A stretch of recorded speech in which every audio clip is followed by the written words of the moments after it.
నమస్తే. పేరు సురేష్ కుమార్. ఏం చేస్తుంటారు? నేను సోలార్ టెక్నీషియన్. అంటే మరి పరిస్థితి ఇక్కడ గత 5 ఏళ్ళ నుంచి చూసుకుంటే వైసీపీ పాలన జరుగుతుంది.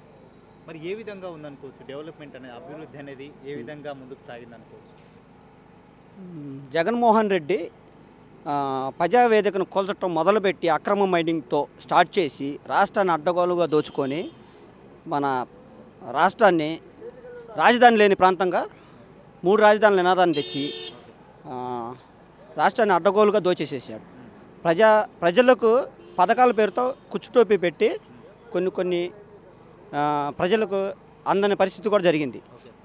ప్రతి గ్రామంలో వైసీపీ నాయకులు కానీ అడ్డగోలుగా అక్రమ మైనింగ్ కానీ, ఇసుక దందా కానీ, మద్యపాన నిషేధం అని చెప్పి ఆ మద్యపాన నిషేధాన్ని కూడా ఎక్కువగా వైన్ షాపులు ఎక్కువగా ఇచ్చేసేసి పర్మిషన్స్ ఇచ్చేసేసి జనాల్ని మభ్యపెట్టి ఒక్కసారి మీ బిడ్డను చూడని చెప్పి రాష్ట్రాన్ని రాజధాని లేని ప్రాంతంగా ఇవాళ తయారైపోయింది. మరి మొత్తానికి ఎలక్షన్లు కూడా దగ్గరికి వచ్చాయండి.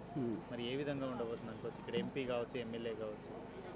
పవన్ కళ్యాణ్ గారు చెప్పిన విధంగా వైసీపీ వ్యతిరేక ఓటును చీల్చాం.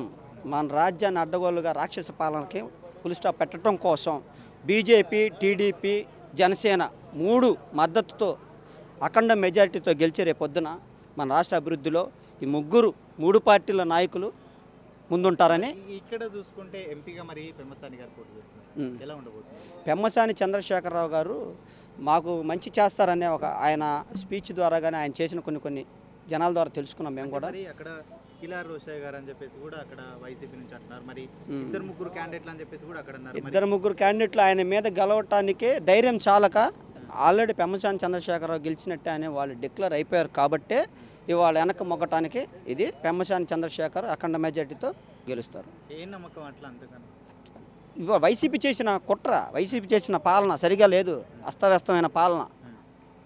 ఖచ్చితంగా గెలుస్తారంటారు? ఖచ్చితంగా. హాయ్, మీ పేరు? గోపిచంద్, దొల్లిపాళ్ళ. మరి మొత్తానికి ఎలక్షన్లు దగ్గర వస్తున్నాయి కదండి. మరి ఎవరు కూడా గెలిస్తే బాగుంటుంది అనుకుంటున్నారు? మన తెలుగుదేశం పార్టీ. అంటే ఇక్కడ ఎంపీ గారు కావచ్చు, ఎమ్మెల్యే కావచ్చు, ఎవరు గెలుస్తారు అనుకోవచ్చు? ఎమ్మెల్యే గెలుస్తారు తప్పనిసరిగా, ఎంపీ కూడా గెలుస్తారు. ఎంపీ ఎవరు అనుకోవచ్చు? పెమ్మసాని గారు.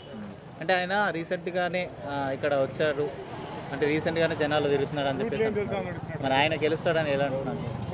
కన్ఫామ్ గెలుస్తారండి, వాళ్ళ మీద చాలా నెగిటివ్ ఉంది. ఓకే, కన్ఫామ్ ఇది. సబ్స్క్రైబ్ చేయండి. subscribe to please do subscribe to Please like, share and subscribe to top Telugu TV. Top Telugu TV. Top Telugu TV. Top Telugu TV.